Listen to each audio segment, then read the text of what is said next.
Karbala was to stand for the principles of justice. Karbala was to stand for the principles of freedom. Karbala was to stand for the principles of human dignity. Assalamu alaikum wa rahmatullahi wa barakatuh. Muharram, the first month of Islamic calendar.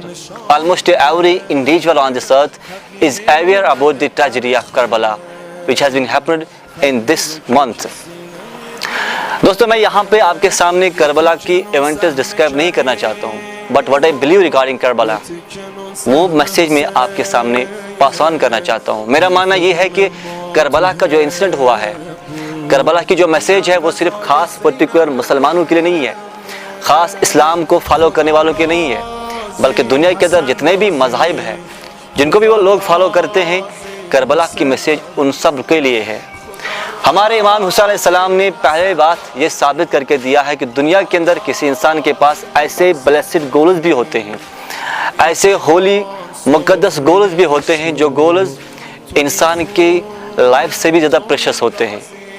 यानी कि there comes a moment in the lives of individuals when goal becomes more precious, more important than life itself. Imam Hussain अलैहिस्सलाम जानते थे कि आगे 10,000 लश्कर है Yazid का, वो किस तरीके से बेरहमी से हमारे पूरे ख़ानदान को ख़त्म कर सकता है।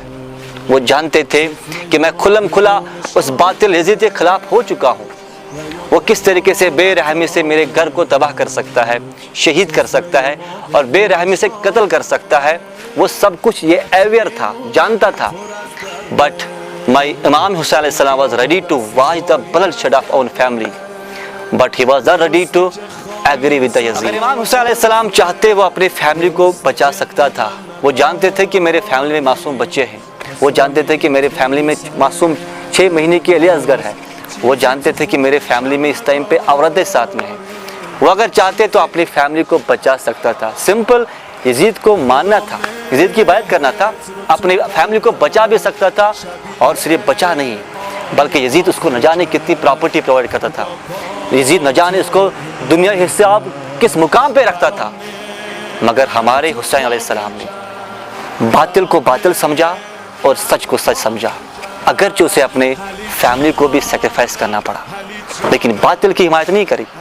यजीद के साथ वो हिमायत नहीं करना चाहता था। हालांकि वो आपको उसको खबर थी कि मेरे घर को यहाँ पे पूरी तरीके से शहीद होना है, वो जानता था, वो रेडी था उस चीज़ के लिए, मगर इस चीज़ के लिए वो रेडी नहीं था कि मैं यजीद के साथ हिमायत करूं। दोस्तों, इमाम हुसैन अलैहिस्सलाम ने ये सब जो कुछ किया, इसलिए नहीं किया कि उसके बाद जो उम्मत, उसके नाना की उम्मत आने वाली है, उसके बाद जो लोग आने वाले हैं, वो इस करबला को बहस व बहस में लाए, डिस्कशन में लाए और करबला के नाम पे फिरके कायम करे। उन्होंने इसलिए ये नहीं किया था, but Karbala was to stand for the principles of justice. Karbala was to stand for the principles of freedom.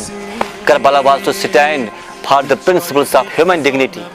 Karbala was to stand for the notion that Islam cannot be turned into political dynasty. Karbala was to stand that all are same before divine law. सब के लिए सब एक है। दोस्तों, अगर आप ये जानते हैं कि जो करबला है वो क्या था, वो यही था कि वो एक चैलेंज था डिक्टेटरशिप का, वो डेस्पोटिज्म के खिलाफ था, वो चैलेंज था कि कोई भी ह्यूमन डिग्निटी को डिमिनिश नहीं कर सकता, वो सब के खिलाफ था। दोस्तों, जितने भी मज़हब के मानने वाले लोग हैं, उनके लिए करबला की मैसेज यही है कि अगर बातिल आपको लगता है कि वो पावरफुल है इस टाइम पे, लेकिन उनके सामने कभी नहीं झुकना है। इमाम हुसैन अलैहिस्सलाम ने प्रूव करके दिया that power is not everything but truth is everything। अगर आपको लगता होगा कि कभी किसी टाइम पे जो पावर है ये अरूज पर है, लेकिन उसका ज़वाल आने वाला है, वो एवरलास्टिंग नहीं है, बट जो ट्रुथ है वो हमेशा आला अरूज पर होगा। मैं सब के लिए मैसेज करना चाहता हूँ, चाहे शिया हो, चाहे सुन्नी हो, जितने भी लोग हो, चाहे जितने भी डिस्कशन में लाते हैं करबला को, दोस्तों जो भी करना है, चाहे झंडे लगाने हैं, मजलिसें करने हैं, करो सब जो करना है शरीयत के मुताबिक, लेकिन कभी ये भी देख लो इमाम हुसैन अलैहिस्सलाम जिन वैल्यूज़ के ऊपर स्टैंड थे, क्या हम सब उन वैल्यूज़ के ऊपर स्टैंड होते हैं कि नहीं होते हैं?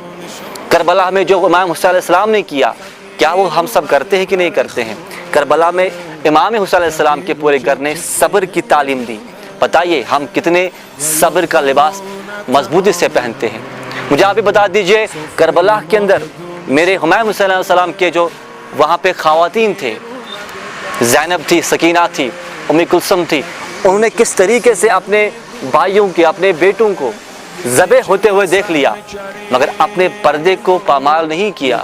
جو کربلا کی مجلسیں مناتے ہیں، جو کربلا کے نام پہ نہ جانے کس طریقے سے دند فساد کرتے ہیں، جو کربلا کے نام پہ نہ جانے کس طریقے سے فتنے مباحث کرتے رہتے ہیں، ان سب کے لیے بتا دیجئے کیا آپ کے گھر میں جو خواتین ہیں وہ اس طریقے سے پردے کی اہمیت جانتے ہیں کہ نہیں جانتے ہیں؟ یہی ایک ضروری میسیج ہے کربلا کی. جھنڈے لگانا، مجلس منعقد کرنا اچھی بات ہے، مگر یاد رکھ لیجئے جس طریقے سے امام حسین علیہ السلام نے پروو کیا کہ جو باطل ہے تو باطل کے سامنے اگر آپ کو جان دینا پڑے دے دینا، مگر باطل کی حمایت کبھی مت کرنا. جن ویلیوز کے اوپر امام حسین علیہ السلام سٹینڈ ہوئے، کیا ہم سب ان ویلیوز کے اوپر سٹینڈ ہوتے ہیں؟ باقی ملتے ہیں پھر کی نیکسٹ اسٹوری میں، تب تک کہ اللہ حافظ. ہمارا signing out, until we meet again.